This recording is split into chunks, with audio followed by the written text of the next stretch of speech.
Hey, welcome to another update on Archmage Rises. This is the first update of 2019, and this year I've decided, based on the beauty contest that we had in the annual report, that Roger, the artist, won, so we should just have him on all the time. Right, that's cool. Except we can't see your face. Yeah, I figured to make the the playing field even, I wear a mask. Well, I appreciate that. That's a nice stormtrooper that you've drawn there. Yeah, thank you. Okay, so here we're going to talk today about the dungeons, and the reason Nick isn't here is because he's at the Global Game Jam, and of course he didn't tell me until yesterday that he wasn't going to be able to make it today. So typical Nick. Oh well. Anyway, so we're here to talk about the dungeons, and if you've watched the annual report, you'll see that the dungeons and the combat are kind of the weakest areas of the game. And so starting here in 2019, I wanted to address those and put some loving on them. And what we see behind here is an example of a room that we currently have in the dungeons. And it looks nice, makes for a great screenshot. And did you have some challenges making the artwork here, Roger? Well, yeah, I guess because we Lay it wanted on me. to Start complaining. Yeah, well, okay, where do I start? No, but because it was supposed to be all procedurally generated, we ran into a lot of trouble making assets. Like if the computer places a box or a cabinet in the middle of the screen, how do we make it still that it still looks good in perspective and stuff like that? And that was, I think, one of the biggest challenges, and also like one of the most limiting factors that what we could do with the rooms and how good it would look. Right? Yep. And there's a bunch of things that I've wanted to do with the rooms. So the dungeon technology, like the way it procedurally generates the room, the interactivity that you have with it. Nick and I built all that about 3 years ago while we were rushing to get a demo together for Gen Con. And it's surprising to me that it's lasted this long, considering how much time we spent on it versus how much play you get out of it. It's actually is really held up. Yeah. Not to say that it's that great, because, like I said, it was rated the lowest part of the game. Thank you. Anyway, so when I was like, okay, we need to do these dungeons, and what people are playing right now is not what I envisioned for the dungeons. It's just something that could get people going, so they could like have the experience of going through a dungeon. So when I sat down, I was like, okay, there's a bunch of things need to happen here, and there's a Steam forum thread that if you're interested in, you can go and read on, and also comment back on what kind of features you think make for a good dungeon crawl. And you can see that in the notes of the video today. So anyways, I sat down and I was like, okay, so in order to really get some variety to the rooms and the dungeons, make them feel unique, we need to change like where these walls are. And so what we're looking at is a room here, and it has a bunch of furniture in it. And Roger, you were creating like different, tapestries, paintings, pieces of furniture and stuff to go inside the rooms. Yeah. But what I want to do is take that wall and push it back. Oh, and we also have navigation problems in our rooms too. It's like, if you want to go backwards, how do you do that? How do you do that? Yeah, so we threw some light on the ground, and we expected everybody to try and figure that out. And there are definitely people that didn't figure that out, and I don't blame them because it's not intuitive at all. So I needed to fix a bunch of things. Like, how am I going to do navigation at the bottom? Also, the lefts and rights don't work very well on a Mac. Because of a different aspect ratio and stuff, and then how do I make this look like a very small room, like a prison cell? How do I make it look like a very large room, like a banquet hall? And so I spent a whole day trying to figure out how we could manipulate what is going on in this screen, and Right. At the end of the day, I had absolutely no ideas of how we could do it. And at dinner time, I said to my wife, well, there's one thing I can say about today. I know what not to do. There's a whole day of what not to do. So Right. that was pretty frustrating. And that's when I called you, Roger, and said, like, hey, I'm thinking of, can we change the camera angle? and I used a 3D program in order to like change camera angles, and it's like if it was a little higher, then maybe you could see a little bit more of the room. Maybe it would solve this go backwards door problem and a bunch of stuff. And through that conversation, what did you suggest, Roger? Let's just build the dungeons in 3D. That's pretty much the essence, right? Yeah, it was a 45-minute call, I think, and then by the end, you're like, hey, why don't you just make them in 3D? And I was like, yeah, this sounds great. Yeah, sure, whatever. So that's like a ginormous change. Yeah. And so what we had done previously, like this is a room, in order to kind of make the different environments look different, we actually created different environments. So this is one of the hallways. This is like an east-west hallway. And it looks quite different from the dungeon. The camera angle is entirely different. The problem with it is that all of the assets in here, like those chests and the paintings and stuff, we can't reuse them here. We needed separate assets. And that was a decision that I made. Like that was brought up and it was like, yeah, okay, well, but at least we can use it going left and right. And then we made another hallway, this one going north and south. And of course, none of those assets can be used in the other three. And so it was like, what are we going to do? And that's when you started really complaining, the most I've ever heard. And and then it was like, wait, why don't we just make these dungeons in 3D? And I'm like, yeah, maybe. I don't know. Like, first of all, I don't really know how to do anything in 3D. That's part of the reason why Archmage Rises is a 2D game, is because I don't have any experience working in the 3D stuff. Now, that's technically not true. I have done like some DirectX 3D programming and some stuff in the past, so I have some of the basics. I took a Unity course before I even started this game, just to get the basics down in Unity, and that was all in 3D and stuff. So like I have just enough knowledge to be dangerous, but no expertise at all. Okay. So that was like, I don't know, it was intriguing because it's so hard to do like lighting effects and stuff in this thing, right? It's a 2D image, so having the candles like glow and stuff is like really hard. Might look too fake if we did it. So it was like, okay, let's see what we can do. Let's take some time and experiment with this and see what we're able to accomplish. And so I'm going to show our work in progress. Okay, so we have a work in progress, and let's see what we've been able to come up with. So here I am in Unity. It's beautiful. I know you love it. It's so great. Okay, so here we are in Unity, and I've just bought a couple assets just to get something going. And so here we are. I can zoom around and look at things and stuff.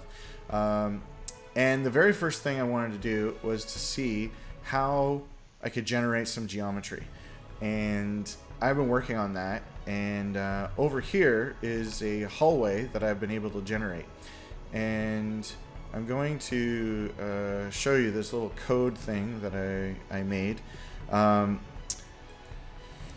so I can put in a dynamic width. So I'll go 12 by 12. I can define the lights and how long it is. And so I'll just generate that. Bam! Now I have a room. And I know that this is not impressing anybody. It's not that fantastic looking, but this is the basics where I had to start from, was am I able to generate some geometry, and can I like put some lights in, and this is just like some fancy decoration stuff. Can I procedurally put in interesting decorations and that kind of stuff. And it was actually really hard to get this working. And then I had to use this new thing that Unity has called Live Help. And so the Live Help thing is where you can ask a question and you can pay for somebody to answer it. So it's kind of like support, but it's just per question. And you pay by the minute.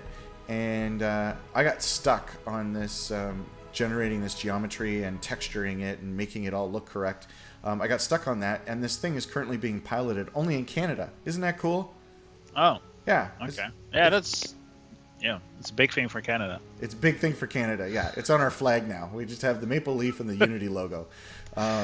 So anyway, I was like, okay, I'm really stuck on this thing. Nick didn't know, and so I just posted up, and I got this guy who was like, yeah, okay, I'll look into that for you. And for $27, he fixed it. And, Oh, wow. And I was stuck for 2 days, and with Unity Live help for $27, I was able to get past it and continue. Can you get these people to just make the game? I know, except the problem is it's like $1 or $2 or $3 a minute, right? Oh, so right. It starts to get pretty expensive. So Yeah. I mean, we all agree that if somebody else is making this game, it would be a lot better. But you're stuck with me. That's fine. Yeah. So anyway, so here's some geometry and stuff. So you're like, okay, that doesn't look that great, and I agree.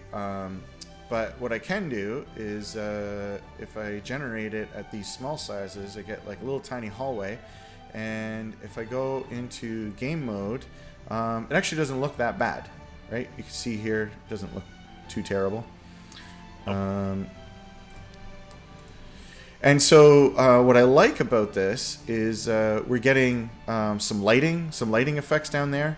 And we're still trying to capture that painted look that we have with the other stuff. And we haven't quite got that yet. But anyways, I'll speed this demo along. So what's kind of cool is even when the game is running, I can generate a new room. So I can go like 8 by 8. Blammo! Look, I got a different room. Yep. Even while the game is running. I think that's pretty Magic. neat. It's magic. Okay, so we'll go back to the thing that I had. Okay, so so I got that on there, and it's like, yeah, that looks pretty cool. But by going 3D, it opens up a lot of lighting and special effects that we can do on the game. And I'm going to start turning some of those on. So the first thing is I could put in volumetric fog. So if I go in here and fog, there we go. So you see at the end of the hallway how it fades out because of volumetric fog. Yeah. Yeah. So that makes it look a lot better. So that's cool. I have a little dust particle effect that's going on here. It's not that great, but it's a little something. And then I can go on my camera, and so the player has the ability to either use a torch or to cast a spell in order to create light.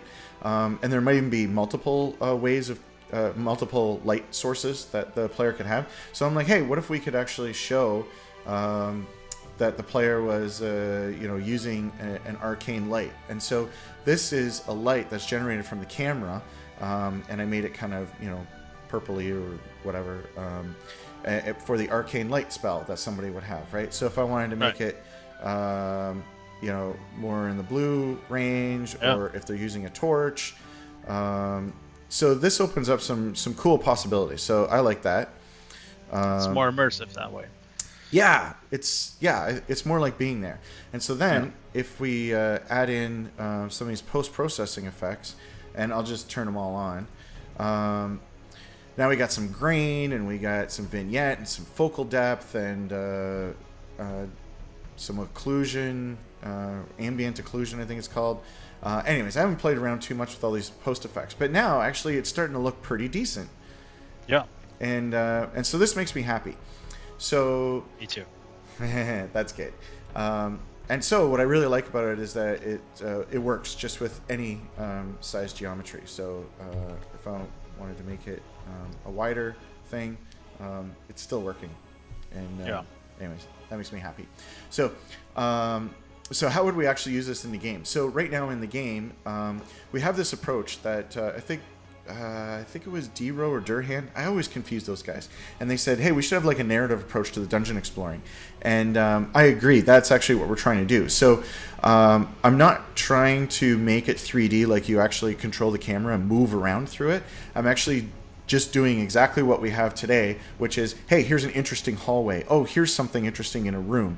And so it is narrative driven, except the backgrounds are being generated in 3D. And so Roger has also been working in 3D. Why don't you tell them a bit what you've been doing? I've been pretty much just playing Clado with with the assets that you send me. Yep. Just trying to see if I can get something interesting going. And I don't have that much experience with 3D either. But if you just give me a bunch of assets, I will compile it into something that I think is cool. And that's pretty much what I've been doing. And then I guess we can, from now on, we start making that kind of clumps of stuff and then see if that works, and then try and give it to you so you can like procedurally generate cool rooms and stuff with it. Yeah, so the experiment on my end was, can I generate geometry? Will it look decent? Can I modify it? Can I place things where I want to and stuff? And I think I've answered all those questions to yes. So then Roger started playing around with the texturing and different objects, placement of objects and stuff, that can we actually make it interesting? And I'm going to pull up a screenshot of...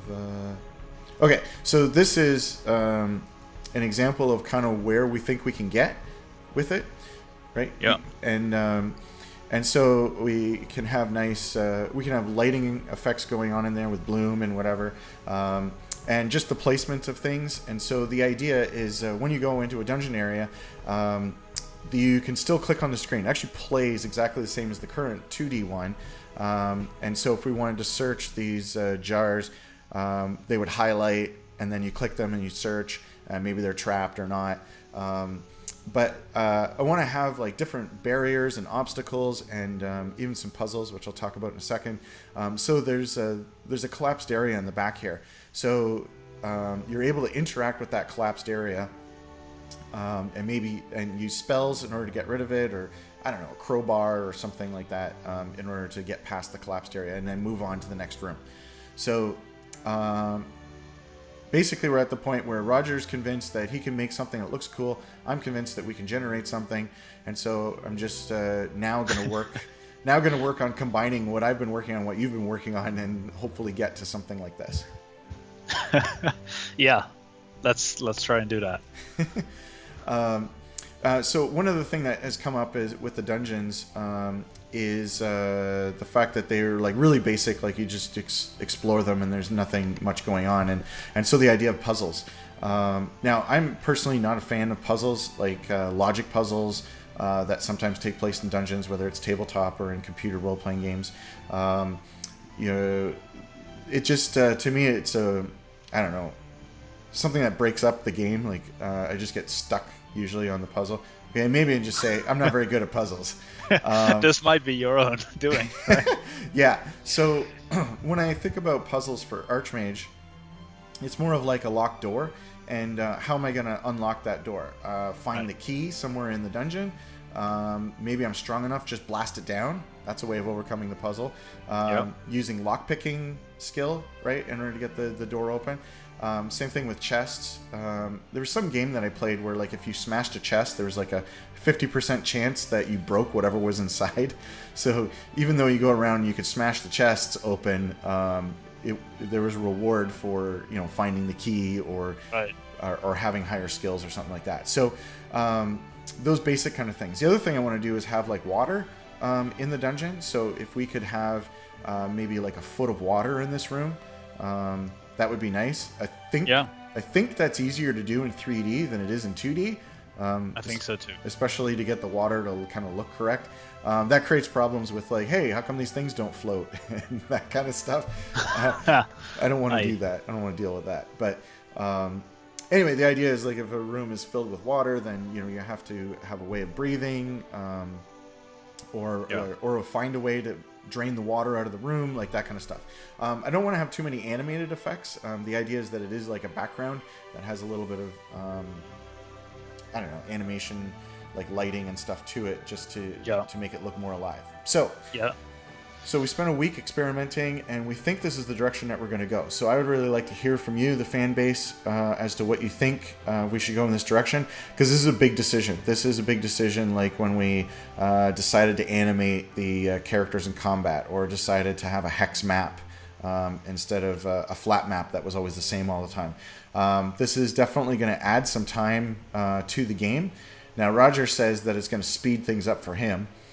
I don't think it's going to speed things up for me. The result will be better. So I think the result will be better. So this is one of those decisions where I think the result will be better. It's probably going to take a little more time than I wanted, than using like the old system. Like the estimates that you saw in the annual report were based on using the old system. So we're kind of in new territory here. I know this comes up, so I want to hear from the fan base. If you're like okay with going this way, and probably having better looking dungeons, or if you're like, no, I want my game faster, use the crappy dungeons. Crappy dungeons. Yeah. You're gonna make Nick very sad with that comment.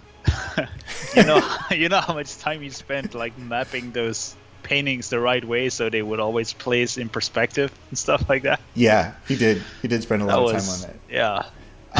It just has a limit. There's a ceiling to how good that can look. Yeah. Right. There is. And that's what I was fighting against for a whole day. And so yeah, I think we can make it look better this way, and it'll be less tedious. It might be more work, but at least it's more enjoyable work. Yeah, and I think you'll end up with a way more diverse setting every time. Yes. So it feels much less repetitive. Yes, that's exactly why we would be doing this, is to make it less repetitive. We can add more mood to it. So if you're in a place that's been built by dwarves 1,000 years ago, like, it should feel that way. If you're in a cavern that's been plowed out by water, then it would feel that way. The way we can decorate it, changing the lighting, changing the color correction and stuff to make it more creepy or not. Like if you're in a spider lair or any lair, if you're in a goblin lair, like there's a lot more things that we can do with that. So the variety is the single major reason that I'm thinking of going down this path, is for the variety. Yeah, me too. Definitely. Okay. So, you have anything else you want to say? No. Okay. Not really. You hope everybody votes for this? Yeah. I mean, sure, they might have a voice in this, but I'm the one who gets to draw it, right? So. Well, we all see what a jerk Roger is, and that's why he's not on his videos. You may be pretty, but you're mean.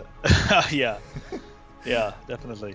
Okay, so this is where we're at, and I will be looking on Monday to see what people have to say about it, and then I'll decide what I'm going to work on Monday.